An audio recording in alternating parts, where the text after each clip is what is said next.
और अब बात 2019 के महाभारत की। नतीजों से पहले पीएम मोदी के नेतृत्व में केंद्रीय मंत्रिमंडल की बैठक हुई है। इस बैठक के बाद बीजेपी अध्यक्ष अमित शाह ने एनडीए के नेताओं को रात्रि भोज पर आमंत्रित किया है, जिसमें 39 दलों में से 36 दलों के नेता भोज में पहुंचे और 3 दलों ने लिखित में समर्थन भेजा।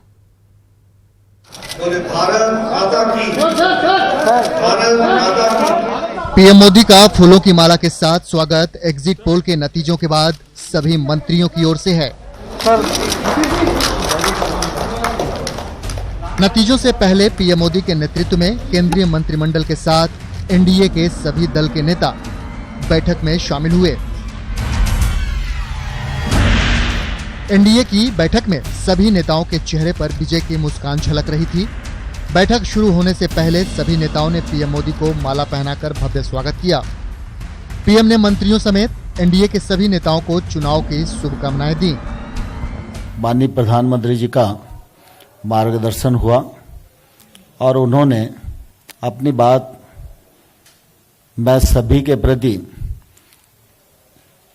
सहयोग के लिए कृतज्ञता ज्ञापित की और उन्होंने कहा पूरी एनडीए गवर्नमेंट ने बहुत ही परिश्रम करके सारी योजनाओं के क्रियान्वयन में टीम के रूप में काम किया और उसका परिणाम हम सबके सामने परिलक्षित हो रहा है। प्रधानमंत्री जी ने कहा कि मैंने कोई जो है वोट के लिए नहीं, मैं जो है समय जनता के प्रति मैं कितना भाव क्या कहते हैं विह्वल हूँ मैं कह नहीं सकता हूँ। और अगला जो क्या कहते हैं कि जो हमको निभाने का मौका आएगा तो हम कैसे निभाएंगे, यही हमेशा मैं सोचते रहता था और आप लोगों ने टीम के माफिक काम किया। आप सब लोगों को भी जो है बहुत बहुत धन्यवाद।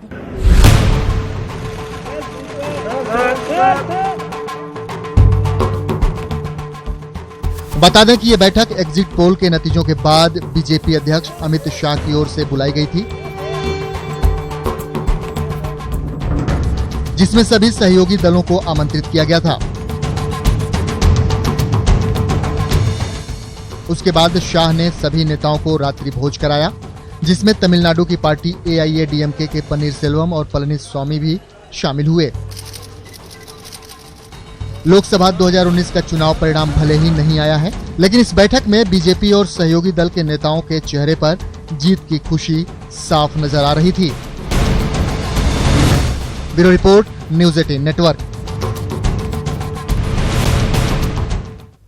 वहीं बीजेपी अध्यक्ष अमित शाह की डिनर पार्टी में शिवसेना प्रमुख उद्धव ठाकरे और बिहार के मुख्यमंत्री नीतीश कुमार समेत कई नेता शामिल हुए। सभी ने एक साथ पीएम मोदी की तारीफ की।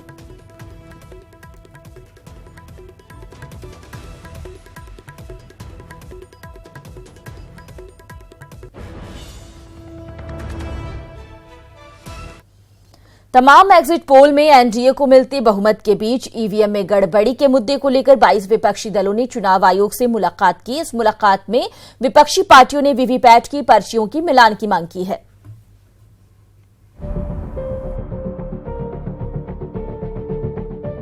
जाने क्या होगा 23 मई को, कौन जीतेगा कौन हारेगा, ये सब सवाल बाद में। पहले तो सबसे बड़ी चिंता है ईवीएम और वीवीपैट की, जिसको लेकर विपक्ष के नेताओं ने सुप्रीम कोर्ट से लेकर चुनाव आयोग तक की दौड़ लगाई। चलिए सबसे पहले बात करते हैं चुनाव आयोग तक पहुंचे नेताओं की। नेताओं की ये फौज चुनाव आयोग में शिकायत करने पहुंची है। इस मुलाकात में विपक्षी पार्टियों ने इसी से वीवीपैट की पर्चियों की मिलान पहले कराने की मांग की। सुनिए विपक्ष की तरफ से क्या क्या मांग रखी गयी। एक विधानसभा में 5 पोलिंग स्टेशन की जो 5 मशीनें गिनोगे वो सबसे पहले गिनो, क्योंकि अगर उसमें गलती होगी तो फिर आप उस पूरी विधानसभा के वीवीपैट को गिनना चाहिए कि हर एआरओ टेबल पे हर एजेंट को बैठाने, हर पार्टी एजेंट को बैठाने की इजाजत मिलेगी। It is the duty of the election commission to keep transparency, to maintain transparency and also create confidence among Indian voters. सवाल नंबर 1, पहले हो वीवीपैट की गिनती। सवाल नंबर 2, हर एआरओ टेबल पर रहें सभी पार्टी के एजेंट। सवाल नंबर 3, पारदर्शी तरीका अपनाए चुनाव आयोग। यही वो 3 प्रमुख मांगे हैं जिनको लेकर विपक्षी नेताओं ने चुनाव आयोग का दरवाजा खटखटाया। साथ ही देश के कई हिस्सों में ईवीएम को लेकर आ रही खबरों से भी आयोग को अवगत कराया। लेकिन इससे इतर एनडीए के नेताओं ने विपक्षी दलों पर हार का बहाना खोजने का आरोप लगाया। ईवीएम को लेकर अनावश्यक तूफान खड़ा करने की कोशिश की जा रही है, वो उनकी हताशा है। वो अपने हारने का बहाना ढूंढ रहे हैं। ये मशीन नरेंद्र मोदी ने नहीं लाई है, ये मशीन जो है ये तो कांग्रेस पार्टी के कार्यकाल में आई है और अभी वो हार रहे इसीलिए बोल रहे कि भाई ये मशीन ये ठीक नहीं है, ये मशीन ऐसी है। जिसके मन में चोर है, जिसके मन में बेईमानी है, जिसके मन में विद्वेष भरा हुआ है, वो और क्या करेंगे विलाप के अलावा। आपको बता दें कि चुनाव आयोग के दफ्तर पहुंचने से पहले विपक्षी नेताओं ने एक बैठक की। कॉन्स्टिट्यूशन क्लब में हुई इस बैठक में चंद्रबाबू नायडू और अरविंद केजरीवाल सहित 22 दलों के नेताओं ने भाग लिया। लेकिन इस बैठक में न तो सोनिया गांधी पहुंची, न राहुल गांधी, ममता बनर्जी और कुमार स्वामी भी बैठक से दूर ही रहे। वहीं मायावती और अखिलेश यादव भी नहीं आए। और सुनिए एसपी की तरफ से भाग लेने पहुंचे राम गोपाल यादव ने क्या कहा। बैठक का मकसद क्या? अब मैं जाऊं तब मालूम पड़े ना, मुझे तो अभी सूचना मिली तो I have come over here. आपको बता दें कि बैठक और चुनाव आयोग में शिकायत से पहले वीवीपैट के मुद्दे पर विपक्ष को बड़ा झटका लगा। कोर्ट ने 23 मई को होने वाली मतों की गिनती के दौरान वीवीपैट मशीनों की सभी पर्चियों का ईवीएम के आंकड़ों के साथ मिलान करने की मांग खारिज कर दी। जस्टिस अरुण मिश्र की अगुवाई वाली अवकाश पीठ ने इस याचिका पर सुनवाई करने से इनकार कर दिया। ये याचिका चेन्नई के एक गैर सरकारी संगठन टेक फॉर ऑल की ओर से दायर की गई थी।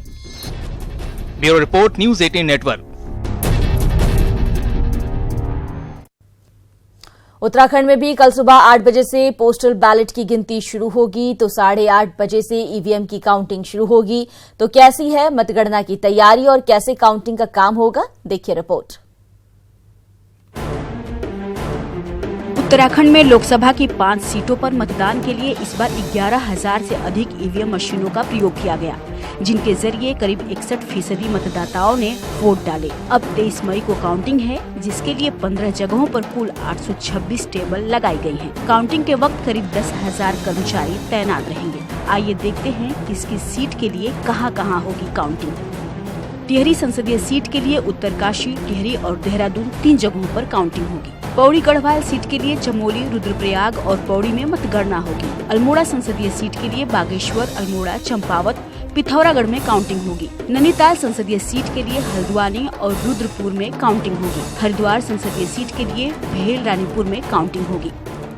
जो पोस्टल बैलेट के लिए अलग से हमें रूम्स हमने बनाया है प्री काउंटिंग के लिए, जहाँ पे स्कैनिंग होगा 13A फर्स्ट आउटर कवर, उसके बाद 13A जो ऑथराइजेशन लेटर है और उसके बाद 13B का स्कैनिंग होगा।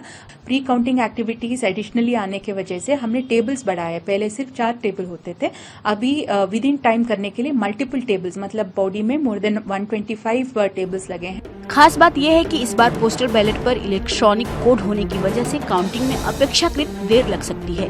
इस बैलेट पेपर की काउंटिंग के लिए उसे 4 बार स्कैन किया जाना है। सुबह 8 बजे सबसे पहले पोस्टल बैलेट के लिए स्कैनिंग प्रक्रिया शुरू होगी, जो करीब 1 बजे तक चलेगी और उसके बाद इनकी गिनती होगी। ईवीएम और पोस्टल बैलेट मतों की गणना के बाद वीवीपैट का मिलान भी प्रक्रिया को लंबा खींच सकता है।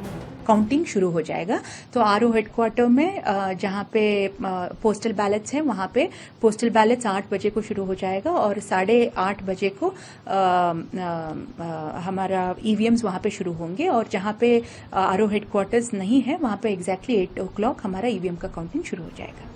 बहरहाल लोकतंत्र का सबसे बड़ा उत्सव अब अपने समापन की ओर बढ़ चुका है। इसके लिए सभी को इंतजार है 23 मई का।